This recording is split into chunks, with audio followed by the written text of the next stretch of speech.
Good morning प्यारे बच्चों. I am Lakhan Kumar, your physics teacher. Today we will discuss the part third of chapter 4, motion in a plane. Okay, तो let we read about it. Position vector. इससे पहले वाले में हमने vectors के addition, subtraction, products के बारे में पढ़ा. अब हम बारे में बात करेंगे पोजीशन वेक्टर. ओके, तो पोजीशन वेक्टर जैसे कि इसके नाम से ही पता लग रहा है, we have to indicate a vector that can represent the position of any point. Clear. तो position vector for a point is vector for which tail is origin and head is the given point itself, and position vector of a point defines the position of the point with respect to the origin. clear. तो इसका मतलब इस अगर कोई point P है और तो एक एरो जो कि वेक्टर को रिप्रेजेंट कर रहा है जिसकी टेल ओरिजिन पे होगी और एरो उस पॉइंट पे होगा, that can represent the position vector. और इस पॉइंट के अगर कोऑर्डिनेट्स एक्स और वाई हैं तो एक्स एक्सिस के अकॉर्डिंग एक्स चलेगा और वाई एक्सिस के अकॉर्डिंग वाई चलेगा. क्लियर. तो इसको ओ पी वैक्टर से रिप्रेजेंट करेंगे और अगर आर वेक्टर से इसको रिप्रेजेंट कर रहे हैं तो R vector is equal to X I cap plus Y J cap. इसका मतलब एक्स की डायरेक्शन में एक्स और वाई की डायरेक्शन में वाई, और आई कैप उसकी डायरेक्शन होगी एक्स की और जे कैप वाई एक्सिस की डायरेक्शन होगी. क्लियर. तो इस तरीके से हम रिप्रेजेंट करेंगे जैसे कि कॉम्पोनेंट ऑफ वेक्टर में हमने किया था. Next one, displacement vector. Displacement vector देख लेते हैं. Change in position vector of a particle is known as displacement vector. Okay, तो चेंज इन पोजीशन वेक्टर. तो पी पॉइंट अगर ये है हमारे पास, ये पी पॉइंट है जिसके कोऑर्डिनेट्स है P X one comma Y one, और ये क्यू पॉइंट है ये वाला, तो जिसको हम रिप्रेजेंट कर रहे हैं X two comma Y two से. तो अगर इस पॉइंट से स्टार्ट करके हम इस डायरेक्शन में गए और लास्ट में हम यहाँ पर पहुँच गए तो डायरेक्ट डिस्प्लेसमेंट क्या होगी, ये वाली. तो ये हमारे पास डिस्प्लेसमेंट आ जाएगा. तो ये डिस्प्लेसमेंट वेक्टर हमने निकालना है इस डायरेक्शन में. क्लियर. तो डायरेक्ट डिस्प्लेसमेंट हमने निकालना है तो इस पी के कोऑर्डिनेट्स ये हैं और क्यू के कोऑर्डिनेट्स ये हैं, और पी का position vector R one vector और क्यू का आर टू वेक्टर है. तो ओ पी वन फर्स्ट वाले का आर वन वेक्टर होगा और X one I cap plus Y one J cap. इसी तरीके से क्यू का होगा O Q vector R two vector is equal to X two I cap plus Y two J cap. It means displacement vector P Q is equal to R two minus I one, final position minus initial position. तो इसको हम minus करेंगे तो आई cap वाले में से आई cap वाला और वाई जे कैप वाले में से जे कैप वाला माइनस हो जाएगा. तो इसका मतलब ये आ जाएगा. तो इसको लास्ट में हम लिख सकते हैं डेल्टा एक्स आई cap plus delta Y J cap, यानी change in x coordinate and change in y coordinate. Clear. Thus we can represent a vector in space starting from x1 y1 and ending at x2 y2 as x2 minus x1 I cap and y2 minus y1 j cap. Displacement vector हो जाएगा. Next one, average velocity. Average velocity in vector form in a plane delta r vector upon delta t. Displacement vector आ जाएगा और displacement vector हमने निकाला ही है पीछे, तो delta x आई cap plus delta Y J cap. जैसे ही हम इनको एलसीएम को सेपरेट करेंगे तो इसके अपॉन में भी डेल्टा टी आ जाएगा और इसके अपॉन में भी डेल्टा टी. तो ये हो जाएगा वी एक्स और ये हो जाएगा वी वाई. ओके, तो ये एवरेज वेलोसिटी को रिप्रेजेंट कर रहा है अभी, है ना. तो एवरेज को क्यों, क्योंकि हमने फुल चेंज लिया है ना, इंस्टेंट पे नहीं कंसिडर किया. तो direction of average velocity is same as that of delta R vector, कि हमारे पास एवरेज वेलोसिटी की वही डायरेक्शन होगी जो कि डेल्टा आर वेक्टर की होगी. Next one, instantaneous velocity. Instantaneous velocity V vector is equal to, limit लगा देंगे delta T tends to zero, delta V vector upon delta T. तो सॉरी हाँ ये आ जाएगा. तो इसका मतलब sorry delta R vector upon delta T is equal to D R upon D T. अपने को पता है लिमिट लगाते ही किस में कन्वर्ट हो जाता है, डिफरेंशिएशन में, D R vector upon D T. जैसे इसमें पुट करेंगे तो V X I cap and V Y J cap, where V X is equal to D X upon D T and V Y is equal to D Y upon D T. और ये इसका magnitude निकालना है तो कोई किसी instant पे, तो root V X square plus V Y square. हमें पता ही है कैसे निकालते हैं जब ऐसा कुछ गिवन हो. और टेन थीटा क्या होता है, V Y upon V X. ये हमने पहले भी निकाला डायरेक्शंस के लिए. The direction of instantaneous velocity at any point on the path of an object is tangent to the path of at that point and is in the direction of motion. मतलब direction of motion में हम किसी point पे tangent draw कर देंगे that can represent the and it makes an angle theta and we have to consider that tan theta. तो tan theta is equal to this, that is the instantaneous velocity. Next one average acceleration. तो average acceleration जो होता है वो हमारे पास जो average velocity था उसका डिफरेंशिएशन सॉरी उसको डिवाइड करना है टोटल टाइम इंटरवल से. तो हमारे पास ये आ जाएगा ए वाई जी कैप. तो ये हो गया हमारे पास एवरेज का. इंस्टेंटेनियस एक्सेलरेशन देखना है तो हमें डिफरेंशिएशन करना पड़ेगा और डिफरेंशिएशन के लिए हमने ये वर्ड यूज़ किया है. तो a x I cap plus a y j cap where a x is equal to d v upon d v x upon D T और a Y is equal to d v Y upon D t. Clear. Next one now the projectile motion. It is the example of planar motion. एक plane में होने वाली motion है ये. तो when a particle is projected obliquely near the earth surface it moves simultaneously in horizontal and vertical direction. Motion of such a particle is called projectile motion. यानी हम क्या करते हैं जैसे बॉल को फेंकते हैं अर्थ सरफेस से किसी एंगल पे, तो ऑब्लिकली मतलब किसी एंगल पे प्रोजेक्ट करते हैं तो वो क्या होगा कि कुछ इस डायग्राम जैसे जो है वो मूव करेगी, यूँ मूव करेगी ना. तो इसका मतलब पहले ऊपर जाएगी और फिर नीचे आएगी. तो that is called projectile motion and this path is called projectile path. Okay. तो अब हमारे पास है in case a particle is projected at angle theta when with an initial velocity u for this particular case we will calculate the following. Okay हमें इस particular case के लिए क्या क्या चीज़ें कैलकुलेट करना है. तो देख लो इनिशियल वेलोसिटी u और थीटा एंगल पे प्रोजेक्ट किया है ओरिजिन से. तो इसका मतलब ये हॉरिजॉन्टल एक्सिस हो गया और ये वर्टिकल एक्सिस हो गया और ये इसका हॉरिजॉन्टल डिस्प्लेसमेंट हो गया. तो time taken to reach A from O मतलब टोटल टाइम इसको यहाँ से यहाँ तक आने में कितना लगा.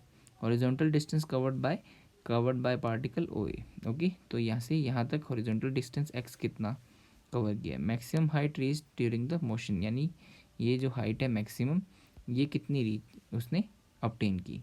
उसके बाद velocity at time T during the motion यानी किसी भी टाइम पे यहाँ पर निकालना है या यहाँ पर निकालना है तो उसकी वेलोसिटी कैलकुलेट करना. तो ये सब कुछ हमने इसमें कैलकुलेट करना है. ओके. तो one by one we have to calculate. तो हॉरिजॉन्टल एक्सिस के लिए मैंने लेफ्ट साइड पे सॉल्व किया और वर्टिकल एक्सिस के लिए राइट साइड पे. तो ये पूरे इसके लिए चलेगा, ध्यान रखना. ओके. तो हॉरिजॉन्टल के लिए you x you cos theta है. ये कैसे आया ये बताता हूँ.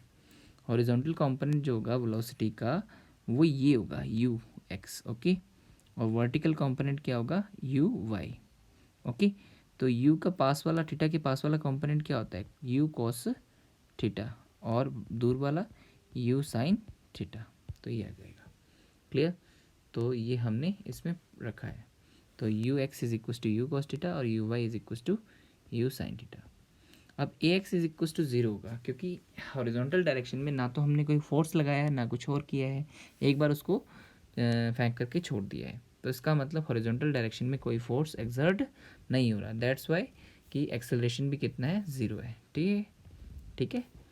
तो एक्सेलरेशन क्योंकि फोर्स नहीं है तो एक्सेलरेशन जीरो होगा. वर्टिकल डायरेक्शन में उसको ग्रेविटेशन डाउनवर्ड्स खींच रही है तो इसका मतलब ऊपर की तरफ फेंका है तो माइनस जी कंसिडर करेंगे, है ना. तो a Y is equal to minus जी.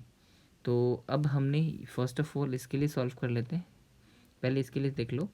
सबसे पहले टाइम पीरियड निकालने के लिए हमने वर्टिकल मोशन में डिस्प्लेसमेंट का इक्वेशन पुट किया है. तो total displacement in vertical position यहाँ से चला और यहाँ पर पहुँच गया. तो वर्टिकल में इसका डिस्प्लेसमेंट कितना है ज़ीरो क्योंकि अर्थ सरफेस से चला और अर्थ सरफेस पे वापस आ गया. हॉरिजॉन्टल डिस्टेंस इसने ज़रूर कवर किया लेकिन वर्टिकल कितना हो हवा में इसका ज़ीरो हो गया क्योंकि ऊपर भी गया और वापस नीचे आ गया. तो इसका मतलब पॉजिटिव और नेगेटिव ज़ीरो हो जाएंगे. तो total displacement is equal to zero. Final zero और इनिशियल ज़ीरो दोनों पोजीशंस का माइनस किया है. फाइनल पोजीशन और ज़ीरो से और मतलब वाई की और वाई एक्सिस के according final initial position zero and final position भी ज़ीरो. तो ये आ जाएगा. इसके बाद U Y is equal to you sine theta और टाइम पीरियड टी लगाया इसको और minus half A Y is equal to G and T square. इसको जब आप सॉल्व करोगे टी के लिए तो टू यू साइन थीटा आप सॉल्व कर सकते हो. Okay. Two you sine theta आ जाएगा. It means two you Y upon G. It is the total time period to take by the particle to complete projectile path.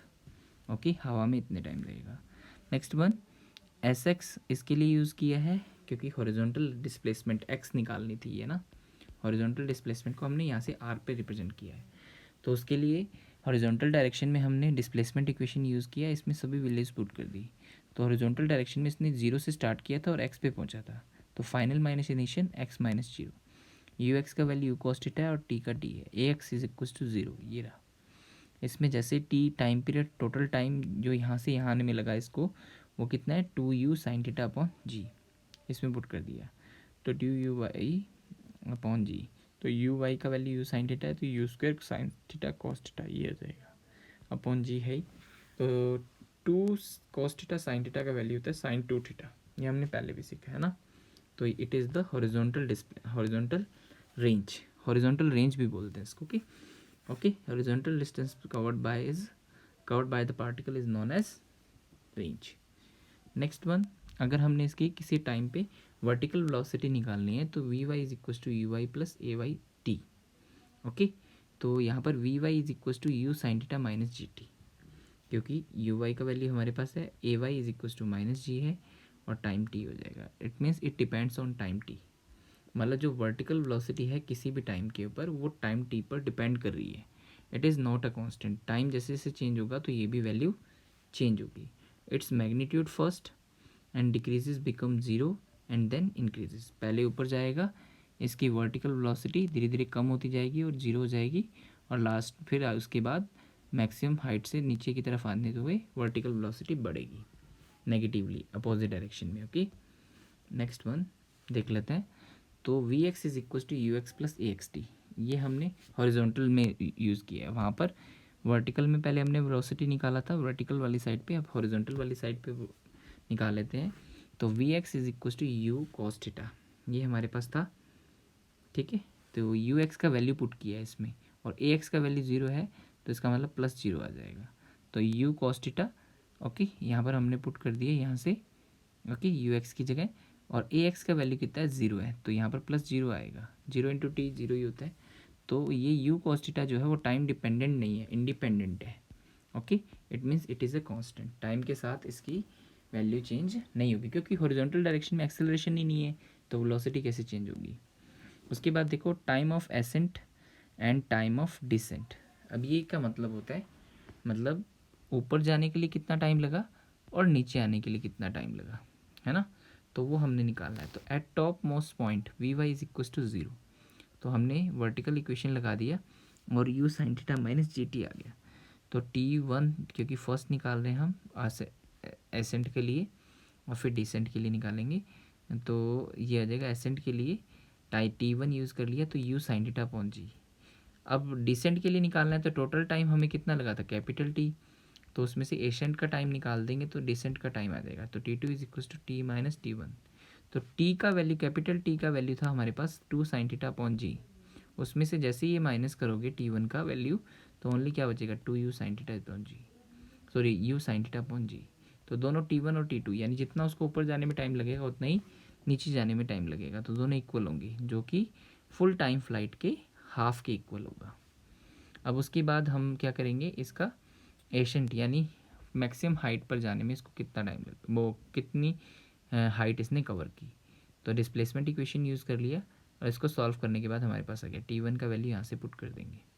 Clear, तो आप इसको solve करके देख सकते हो। सेकंड मेथड हम क्या करेंगे, वर्टिकल डायरेक्शन में third equation of motion use कर लेंगे, तो मैक्सिमम हाइट पे उसका वर्टिकल वेलोसिटी कितना होगा 0, और स्टार्टिंग वेलोसिटी हमने यू साइन थीटा लिखा ही था, तो ये इसमें पुट कर दिया, और इसमें 2 ए वाई का वैल्यू माइनस जी, तो ये माइनस जी आ गया, एस वाई हमें निकालना ही है, तो जैसे इसमें पुट करोगे तो u sine theta okay into u sine theta upon g minus half g u square sine square theta upon g square, तो ये हमारे पास आ जाएगा आंसर। क्लियर, तो h is equal to u square sine square theta upon 2g। Clear, तो ये सब वैल्यूज़ हमने ऊपर से पुट किए, है ना, तो हमारे पास आ जाएगा, तो u square sine square theta upon g में से जब ये हाफ वाला माइनस करोगे तो अपने पास आंसर आ जाएगा। क्लियर, तो इससे मतलब ये सेकंड मेथड है हमारे पास, तो इस मेथड से भी निकाल सकते हो और इस मेथड से भी हम निकाल सकते हैं, कोई इसमें प्रॉब्लम नहीं होनी चाहिए। क्लियर? इसके अंदर देखो, मतलब मैं एक चीज़ मैं बता देता हूँ कि यहाँ पर हाँ, हमने जो है ये वाला जो वैल्यू है, ठीक है, तो यहाँ से हमने एस वाई निकालना है। तो एस वाई जैसे आप निकालोगे तो ये इसके अपॉन में आ जाएगा, इतना कुछ करने की ज़रूरत नहीं है। ठीक है, आप क्या कर सकते हो कि ये जैसे ही इसके अपॉन में आएगा तो माइनस से माइनस कैंसिल आउट हो जाएगा और you square sine square theta upon 2g आ जाएगा हमारे पास डायरेक्टली, इतना कुछ करने की ज़रूरत नहीं है। Next one, maximum range. Maximum range के लिए देख लो, u r is equal to u square sine 2 theta upon g, ये हमने निकाला था पीछे। तो अगर मैक्सिमम यानी रेंज का मैक्सिमम निकालना है कि कितनी मैक्सिमम रेंज वो एक ही स्पीड से कैलकुलेट मतलब कवर कर सकता है, किस एंगल पे हम उसको फेंकें। तो हमें पता है कि साइन का मैक्सिमम वैल्यू 1 होता है और वो कितने एंगल पे होता है, 90 पे। बट यहाँ पर 2 थीटा एंगल है साइन का, तो 2 theta equals to 90, it means theta equals to 45। मतलब कितनी डिग्री पर फेंकना पड़ेगा, 45 डिग्री पे फेंकना पड़ेगा। अब इसी के लिए एच मैक्सिमम देखना है, तो एच मैक्सिमम के लिए हमें पता है you square sine square theta upon 2g था, है ना। तो साइन थीटा का वैल्यू मैक्सिमम 1 होता है और वो कितने पे होता है, 90 पे होता है। तो जैसे इसमें 90 पुट करोगे तो ये वैल्यू 1 हो जाएगा, तो यू स्क्वायर बाई 2g। इसका मतलब एच मैक्सिमम और आर मैक्सिमम में एक रिलेशन हो गया। देखो इसके अंदर हाफ ये है इसका, है ना। तो आर एच मैक्सिमम जो है वो आर मैक्सिमम का क्या है, हाफ, है ना, क्योंकि u square by g is equals to क्या है, आर मैक्सिमम। तो आर मैक्सिमम पुट किया तो आर मैक्सिमम का हाफ। ओके, एक ही स्पीड से एच मैक्सिमम और आर मैक्सिमम में रिलेशन ये हो जाएगा अलग अलग एंगल पे फेंकने पर। एक को 45 पे फेंकना पड़ेगा आर मैक्सिमम के लिए और एच मैक्सिमम के लिए 90 डिग्री पर। Next one, analysis of velocity in case of projectile. अगर प्रोजेक्टाइल के केस में वेलोसिटी का एनालिसिस करना है, क्योंकि सभी पॉइंट्स पे वेलोसिटी अलग अलग होगी, तो धीरे धीरे जैसे यू से हमने इसको प्रोजेक्ट किया तो एक कंपोनेंट हॉरिजॉन्टल हो गया, एक वर्टिकल हो गया। तो हॉरिजॉन्टल में चेंजेस आ रहे हैं v1x, ठीक है, v2x, v3x और v4x, ये आ गए। वर्टिकल में चेंज आ रहे हैं u साइन थीटा से v1y, v2y is equal to 0, क्योंकि मैक्सिमम पॉइंट पे पहुंचते वो 0 हो जाएगा, v3y और v4y, ये सब चेंजेस हैं। तो इन पॉइंट्स में क्या है कि जो हॉरिजॉन्टल कंपोनेंट है वो चेंज नहीं होगा, क्योंकि टाइम डिपेंडेंट प्रोसेस नहीं है, इसका मतलब ऑल ओवर कांस्टेंट, और वो स्टार्टिंग वेलोसिटी यानी यू कॉस थीटा के बराबर होगा, क्योंकि हॉरिजॉन्टल डायरेक्शन में कोई फोर्स नहीं है। ओके, तो ये सब कुछ हो गया। Second, magnitude of velocity along y axis first decreases and then increases after the top most point. पहले ऊपर तक जाएगा तो v1y कम होता जाएगा u साइन थीटा से, फिर लास्ट में टॉप पे पहुंचते ही 0 हो जाएगा, फिर नीचे आएगा तो ये वापस इंक्रीज़ होगा बट अपोजिट डायरेक्शन में, और इंक्रीज़ होता चला जाएगा। Eight top most point the magnitude of the velocity is 0। Okay, मतलब टॉप मोस्ट पॉइंट के ऊपर जो vy है वो हमारे पास कितना होगा, 0 होगा, मैग्नीट्यूड 0 होगा। Direction of velocity is in the upwards direction while ascending and is in the downwards direction while descending. जब ऊपर की तरफ चढ़ेगा तो रिजल्टेंट वेलोसिटी ऊपर की तरफ आएगी, और जब नीचे की तरफ आएगा तो डिसेंडिंग में उसका डायरेक्शन डाउनवर्ड्स होगा। ओके, रिजल्टेंट का direction. Magnitude of the velocity at A is same as magnitude of the velocity at 0। Okay, मतलब ओ, मतलब यहाँ पर जो स्टार्टिंग वेलोसिटी से, जिस वेलोसिटी से हमने इसको प्रोजेक्ट किया है, वह इसकी फाइनल रिजल्टेंट वेलोसिटी भी होगी। ओके, ए पॉइंट पे angle which the net velocity makes with the horizontal can be calculated by tan alpha vy upon vx।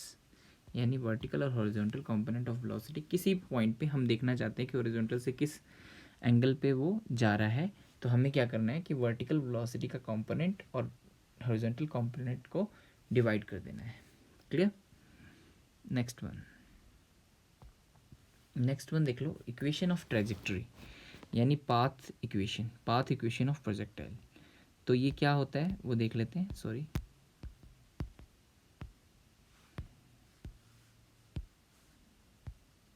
Equation of trajectory. तो इक्वेशन ऑफ ट्रेजेक्टरी देख लेते हैं। Trajectory is the path of the trace by the body. To find the trajectory we must find relation between y and x bye eliminating time. Okay, तो trajectory equation होता है जो इस path पर body move कर रही है, वही हमारे पास ट्रेजेक्ट्री इक्वेशन होगा।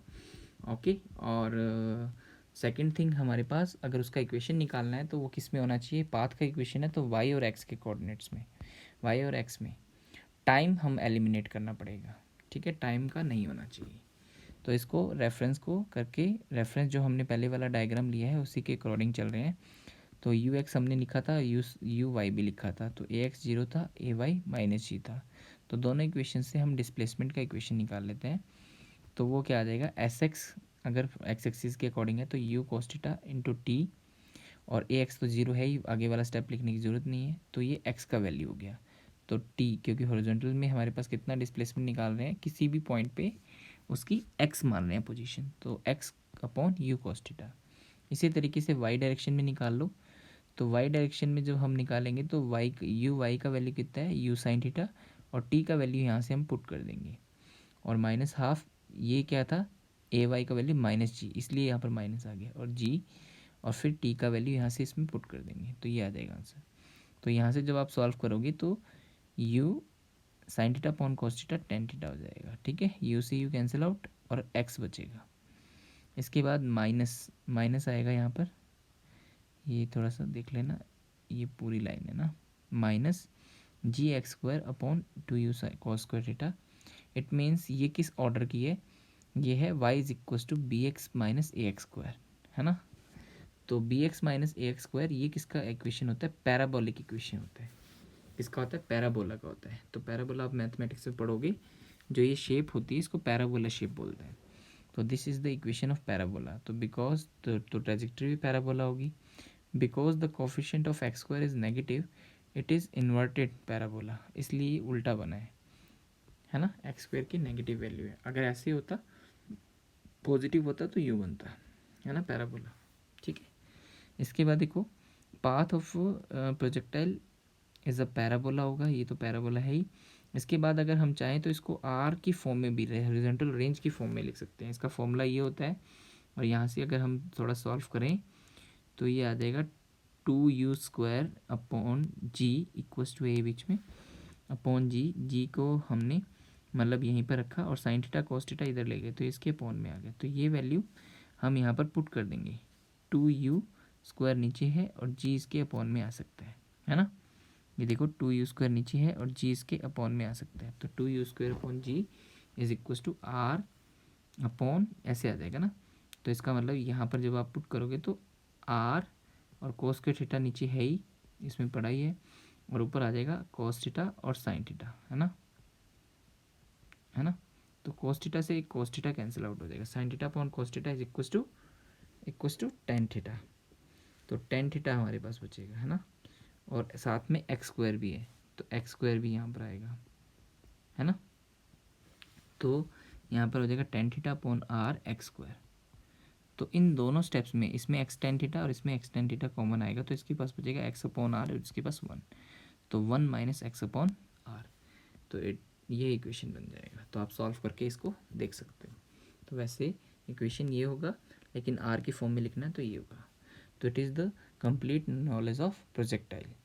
ओके, तो यहाँ पर हमने सभी मोशन, जो प्लेन में मोशन होने वाली है, 2D में मोशन होने वाली है, उसका सब वेक्टर फॉर्म हमने कर लिया है। ओके, तो you can solve the numericals on the basis of it. If you have any kind of doubt, then you can ask me in comment box.